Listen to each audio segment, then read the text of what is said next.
All right, comments, if you would stand and join us in worship this morning.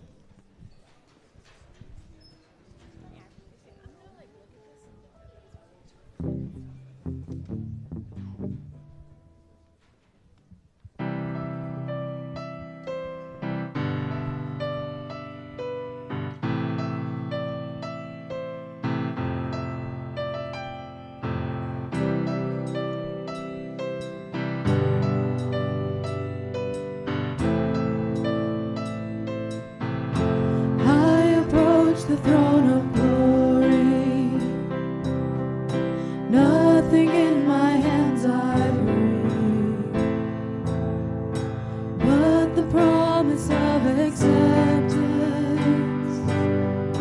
from a good and gracious King.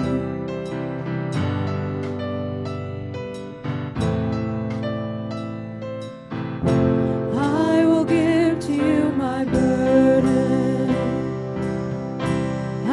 you give to me your strength. Come and fill me with your spirit as I sing to you this praise.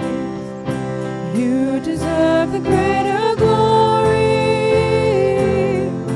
Overcome, I lift my voice to the King in need of nothing.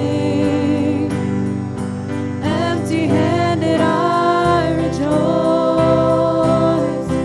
You deserve the greater glory.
right if you'd take a seat.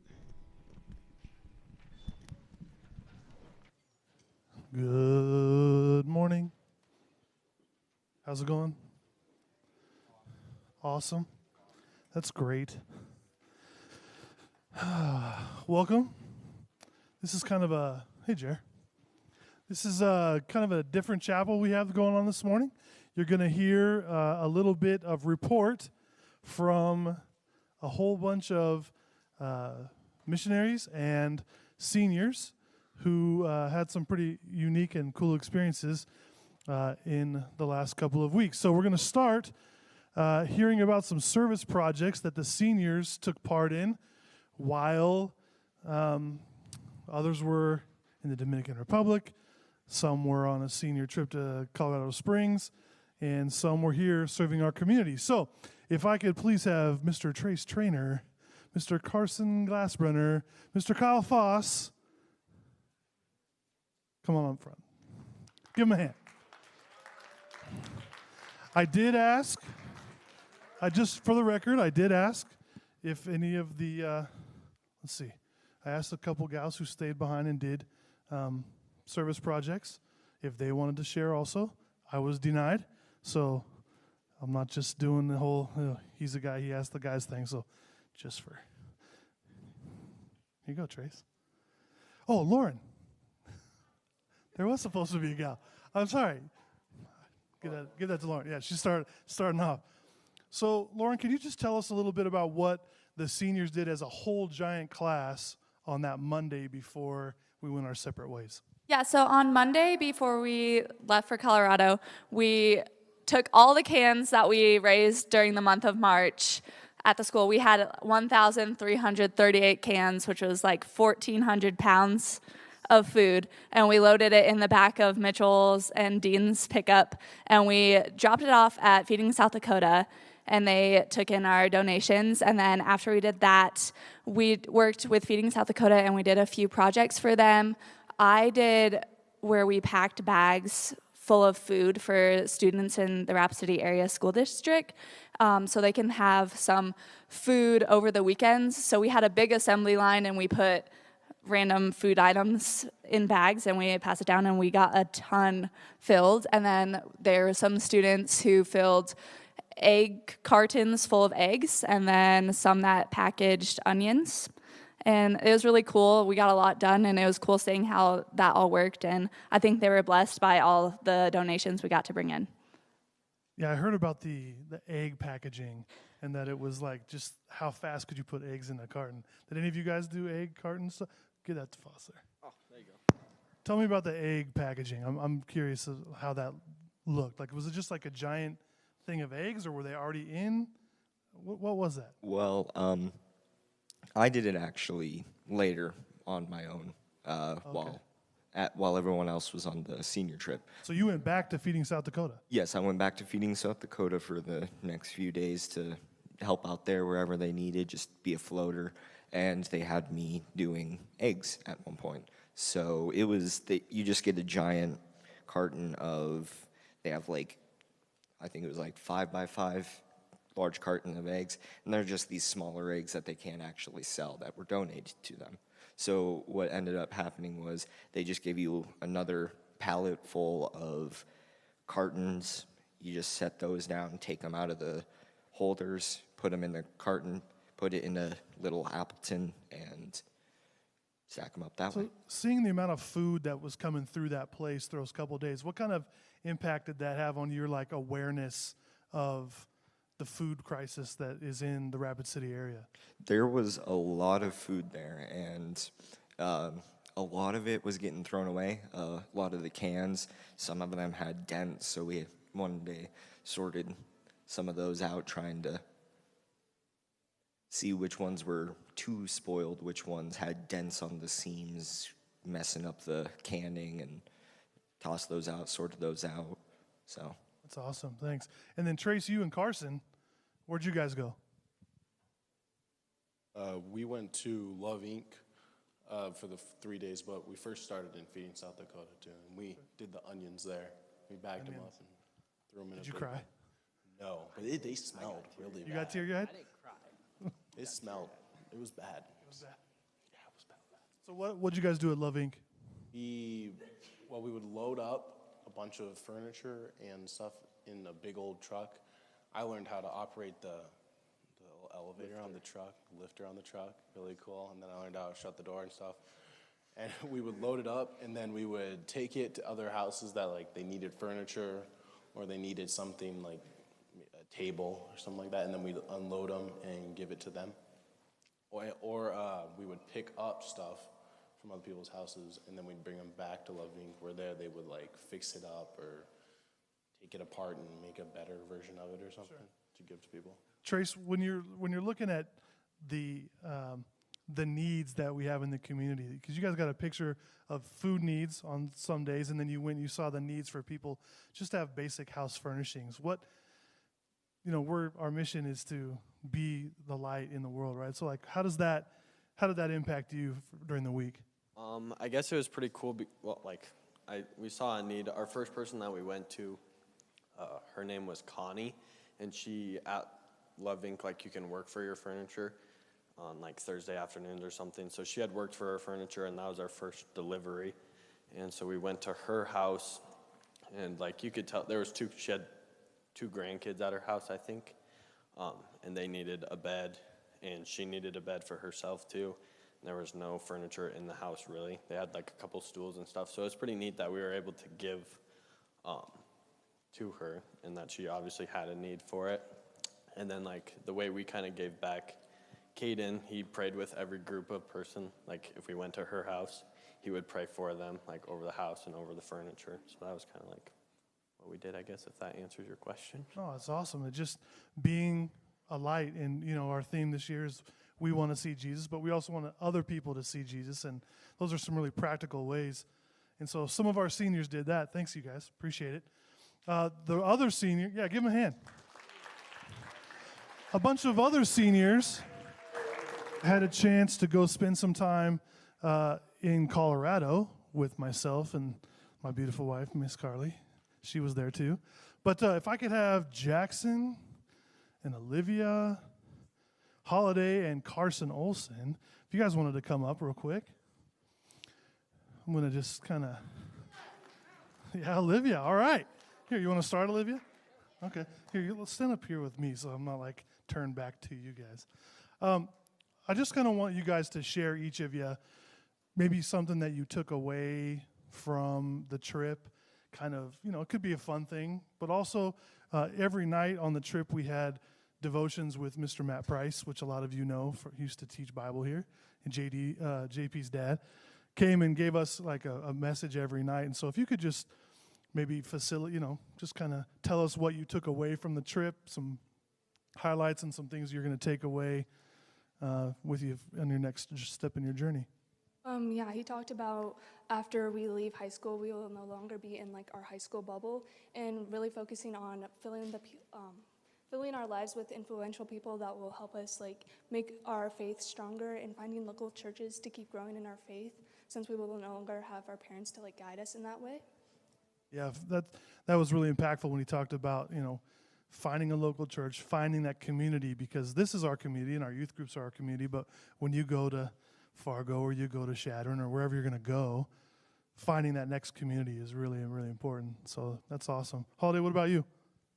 Well, besides the whole stuff of Mr. Price, me and Mr. B actually learned patience with the traffic there. So we had to learn how to be patient and just trust in the Lord with all we did. And I don't know. It was really fun, but I learned a lot of stuff. There was a few demonstrations, because I'm kind of more like a visual and like a, what's it called when you actually do something? Hands-on learner. Yeah, hands-on. Yeah, I'm that. And so Mr. Price had a few examples, and I actually beat up Isaiah. So I didn't mean to call you out like that. Well, I did, but anyways, so we had a few visual examples, and it was actually super fun, and we got to learn in many languages of learning, I guess. Yeah, Matt was really great about, Mr. Price, about giving us pictures of pulling each other up or pushing each other over, and how that community piece can really help direct you in the way that you should go. And Holiday did beat up on Isaiah. That was pretty funny. Sorry, Isaiah. Carson, what was really a big impact for you? The highlight of my trip was hiking when we went up by the Gardens of the Gods, and I also enjoyed the castle. That was very fun. The key takeaway that I found from this experience was getting to see people outside of school, and it was a neat experience. Yeah, I got to spend quite a bit of time with Carson, and his eye for detail was really impressive. I think he took, 6,000 photos over the 4 days probably. But he's always got his eye looking for the details and the small important pieces, and that was really something that I took away was you don't get to know every student all the time, but when you get them in a different environment, you get to learn what makes them go. And that eye for detail and for design and beauty and stuff really shines in Carson. So that was really, really cool. Jackson, what about you? I'd say the highlight of my trip was probably just like hanging out with friends, getting to see and talk to people that I don't usually talk to as much. And I don't know, I just got a lot of time to like mess around with my friends, just kind of have some off time to not worry about school. And then we went out to eat a lot. I got a cinnamon roll French toast. That was really good. Yeah. And then as far as like spiritually, Mr. Price was talking to us about how your time in the Word will like directly translate to like your future success, like spiritually. So that was kind of my most impactful spiritual thing. Yeah, he really pounded that home in that if you spend more time in God's Word, it gives God's Word more chance to work within you and up and out and from you. And that was pretty awesome. And then what was the biggest highlight, everybody? Well, on the non-spiritual side, Dutch Bros. They had a Dutch Bros, so we got to go to Dutch Bros and get coffee. For those that had never had it, it was pretty awesome. So thanks, everybody. These are the things you get to look forward to as a senior, these service projects coming together, senior trip. So we just want to give you a chance to hear a little bit about that. And the remainder of the time, we're going to hear from our great DR team who went to Dominican Republic to serve. So thanks, seniors. It was really fun. Glad I got to go. Thank you. All right. High fives. High fives all around. All right. Who's taking these microphones from me from the DR trip? You're going to play a video first. Thank you, Thomas.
Well, thank you so much for giving us the opportunity to share, and we're so excited to be able to share even just a little bit of the impact this trip had on all of us, because you go to serve and then your heart is transformed.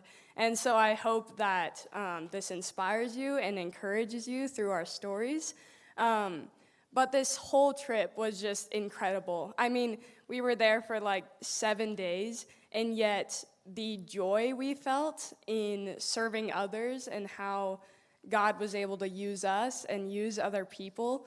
But the whole experience, and I bet you some of my team members will echo this, but like just, it was a very humbling experience to see how little they had and yet how willing they were to share was very convicting as well. And so just the opportunity to love people, especially the kids, because those kids were so starved for attention and love.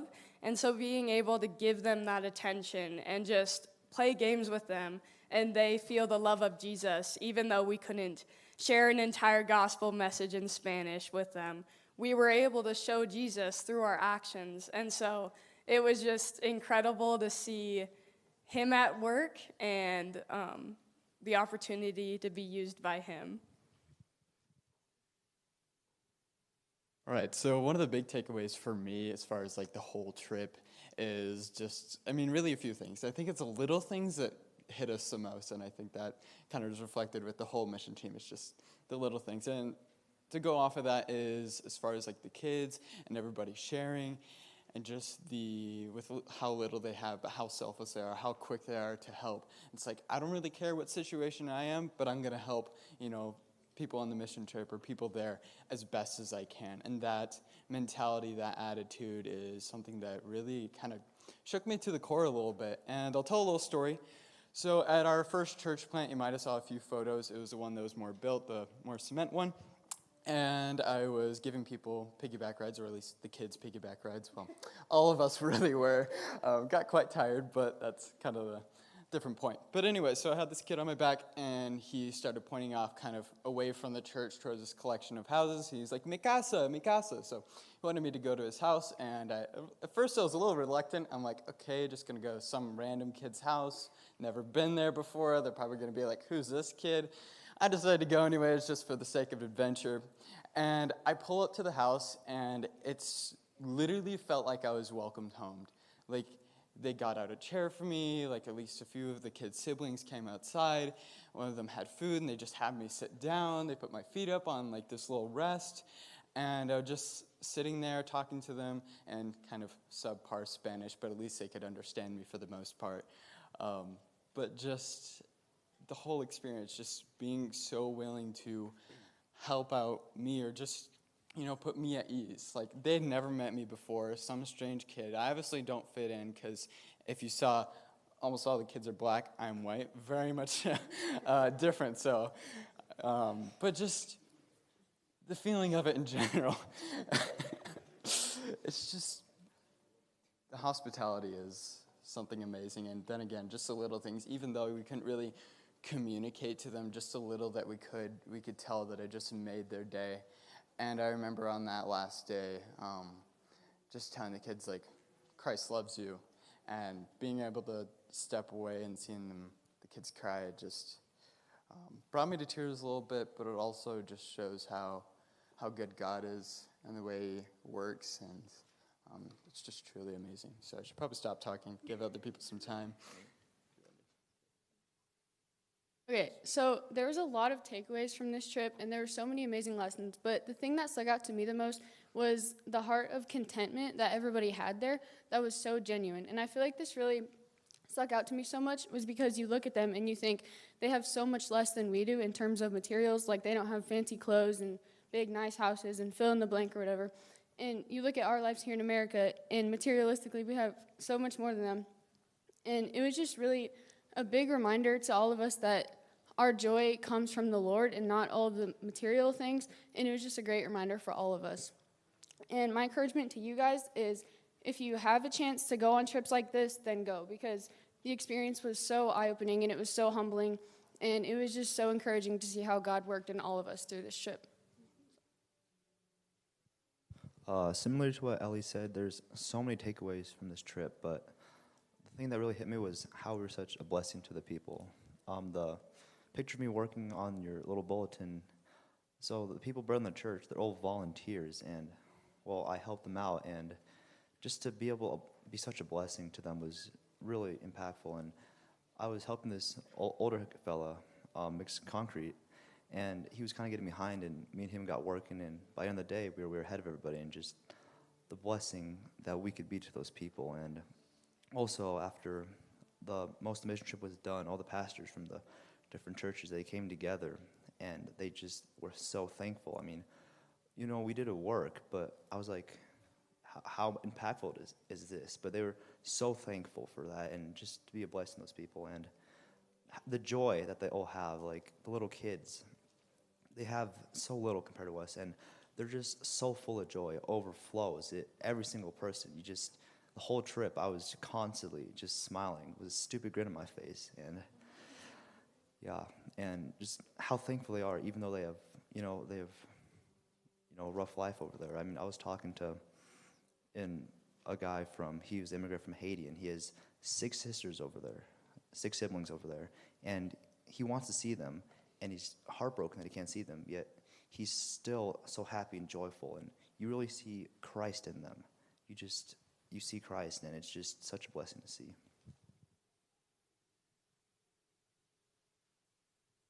Okay, so I'd like to share a specific moment that just really impacted me on this trip. So at the first church we went to, there was this little girl, and her and I feel like we really had a connection. We were playing. She was doing my hair. I was giving her piggyback rides. We were playing outside, and then we played for 20 minutes, and then I went back inside because it was really hot out, and I wanted to get a drink of water, but this was after church, so the kids had to stay outside. So they would all come to the gate and peer in at us through the window. So I was getting a drink of water, and I was in there for 10 minutes, and this little girl just stood at the gate, just peering in, and I didn't realize she was there. And there was a whole crowd of people around her, a whole crowd of kids, and plus some of us were at the gate talking to them through the window, and she just kept pointing inside, and one of the team members was I think she wants somebody in here, and we were oh, who? And then one of the team members was I think she wants Shannon. And I came over, and when she saw me, just this smile that she that came on her face when she saw me, just made me feel so loved and just so treasured. And I had only met her just for not even an hour, and just seeing her and just how much she just attached to me, I just really got a glimpse of our Savior, just standing at the door to my heart and peering in at me and not being satisfied with anybody else, even though he has so many children. He's calling my name specifically. And just getting to see that in such a little girl, I feel like I really got to see Jesus on this trip. So, yeah, thank you.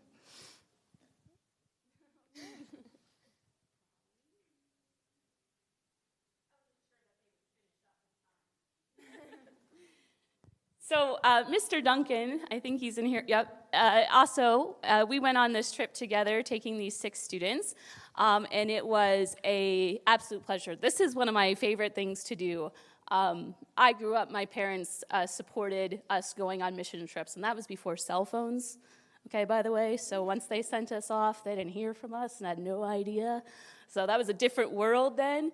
But I know how much those impacted my life. So it is just one of my biggest, I guess, joys to help facilitate these trips. But taking this team down there, I'm going to tell a little story that they may not know.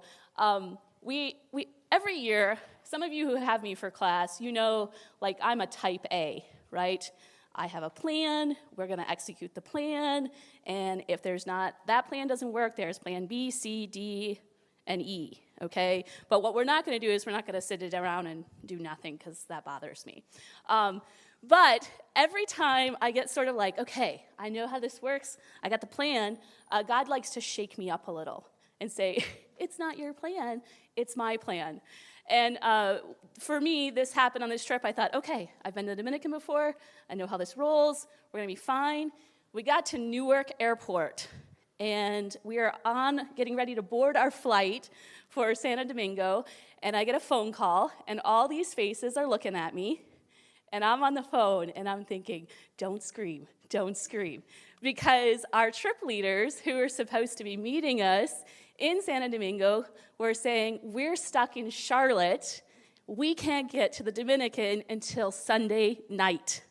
And I was like, whoa, who's picking us up? Okay, but I got to hold it together, right? Everybody's watching me. So I'm like, oh, okay, well, I guess, we'll see you when we get there, right? So we get into the Dominican. We go through customs. I, answer all the questions, and I head out, and they're trailing behind me like little ducks, right? We got all this baggage and stuff, and I just took off. I was like, all right, there's the exit. It's 2 o'clock in the morning, and what they don't know is I have no idea who's meeting us or what I'm even looking for, right? All I'm thinking is I'm like trucking out of here is like, I hope something happens, because we're going to hit the curb in about 1:30, and then I'm out of, ideas. And, God provides. When he creates a way, he's got it all planned. So here I am, they're all trailing behind me, and all of a sudden I hear, Pastor! My dad went on this trip, and he had just been in the Dominican in November. And so out of the corner of my eye, I see these two guys with espresso, little cups, 2 o'clock in the morning, come running out of this little, coffee shop over here and hug my dad. I'm like, phew, that's our ride. Somebody recognized us. Thank goodness, because it had been 3 years since we had been in the Dominican, and I was like, I'm not even sure I would recognize Santero if I saw him. So, God orchestrates, and God plans, and even when he throws my plans into confusion, it's really just so that I learn to lean on him, okay? But I love taking these trips, and I think probably the biggest thing they all talked about, really being encouraged is that's what we do for those churches. We get to go down there, and it seems like our efforts are small. We're like, we moved some block. You still have a whole church to build. But they are so thankful because it shows to them that they matter, right? And that's important, whether it's the person next to you in your seat right now or your brothers and sisters at home. They need to know that you see them because Christ sees them. And if they are made in the image of God, then they matter, okay? And so whether we go and help them or whether you assist the person next to you in class next hour, that is how you need to live out your mission. So be a missionary right here. So I hope some of you will consider this trip in the future. You do have to be a 10th grader, 16 years old, simply because I'm taking you out of the country. But start planning now if this is something you would like to do. I'd love to see you experience the joy of service.